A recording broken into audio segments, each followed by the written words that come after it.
I'd like to touch on some aspects of fluid flow in this topic, but I think it's worth saying that the study of fluid flow is a pretty broad area of study, and so we're really just going to scratch the surface here.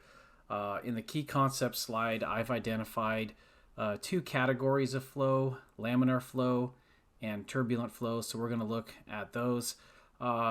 There are some other kinds of flow that maybe don't fit neatly into one or the other of these two categories. One that comes to mind is a vortex flow, and two examples I just want to briefly mention is one of those is blowing a smoke ring, which is actually kind of like a circular shaped vortex. It's kind of like the vortex is wrapped around itself, and it turns out it's actually remarkably stable, potentially for quite some distance. Another example that sometimes is described in relation to turbulence but really isn't is a vortex that occurs at a wingtip for an airplane. And those are also interesting, but beyond the scope of what we're going to talk about. They're actually quite interesting, though, in terms of questions like how do you maximize the efficiency of an airplane in flight?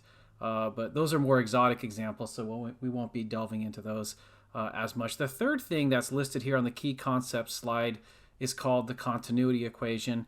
And we're going to look at, for the case of an incompressible fluid, a more specific version of this, because when the fluid is incompressible, the density is the same throughout. And this version of the formula has density 1 times area 1 times flow speed 1 is equal to density 2 times area 2 times flow speed 2. Well, if you have an incompressible fluid, then one can argue that density 1, rho 1, that is, should be the same as rho 2, and then those two cancel in this formula, and you get a simpler formula to work with.